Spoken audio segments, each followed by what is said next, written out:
everyone, welcome to our YouTube channel No Homeopathy, and yes, Samriti Sharma is here to guide you. In today's video I am going to give you important information regarding the AIA PGET 2025 exam date.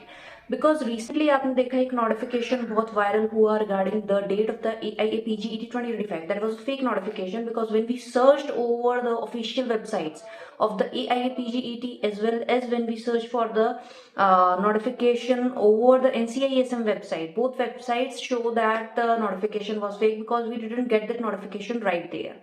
Alright, so now the students are continuously asking, अगर वो notification fake था तो what is the probable date? Can we get the probable date of the examination? किस time पे ये हो सकता है?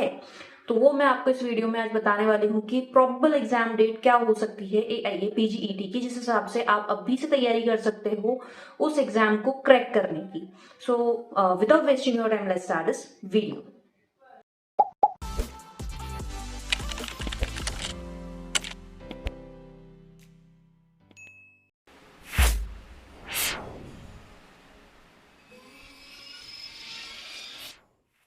सो फर्स्ट ऑफ ऑल मैं आपको बताना चाहती हूँ कि अगर आपको प्रोबेबल एग्जाम डेट जाननी है तो जब हम back side of the story जाने कि डेट डिसाइड कैसे होती है, तो मैं आपको बता दूं कि एक ऑफिशियल नोटिफिकेशन में पहले भी बताया गया है कि अप्रैल मंथ में होगा या फिर उस पर्टिकुलर ईयर के लिए उस डेट को डिसाइड किया जाएगा.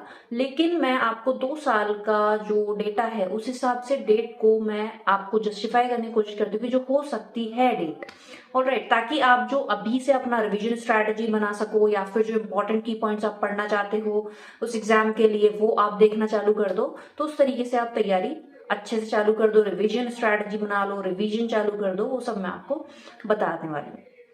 तो जब आप 2023 का देखें एग्जाम डेट का पैटर्न देखें और जब 2024 का एग्जाम डेट का पैटर्न देखें तो दोनों पैटर्न में बहुत ही कॉमन सिमिलैरिटी देखने को मिली है, जो मैंने आपको पहले भी बताया है कि जब भी नोटिफिकेशन आता है उसके 2 मंथ के बाद जो एग्जाम है वो हो जाता है.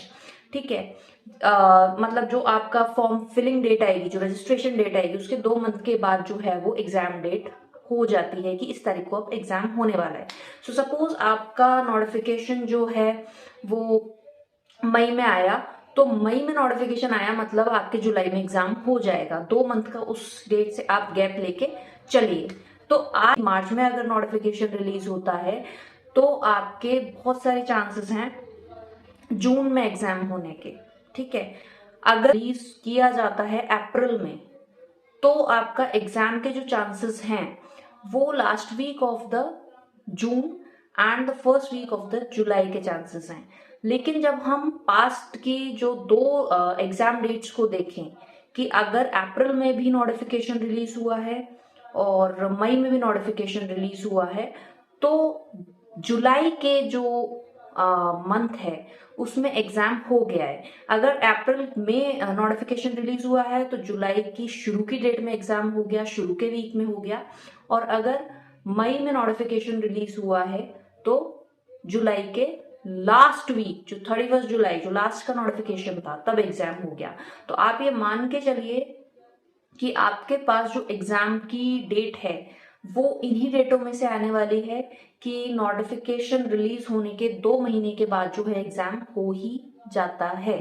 तो लास्ट टाइम जो था वो जुलाई के मंथ में हुआ था, तो मोस्ट प्रोबेबली जो एग्जाम है वो जून और जुलाई के महीने में ही होगा. तो आप जो है वो अभी से तैयारी चालू कर दें कि जो भी आपको रिवीजन स्ट्रैटेजी बनानी है, जो भी करना है वो आप चालू कर दें अपना. So that's all for today's video. I hope this video is going to be useful and helpful for you. If you find out this video useful and helpful, try to share it with the friends and colleagues who are searching for the same. So that's all, and thanks for watching No Homeopathy.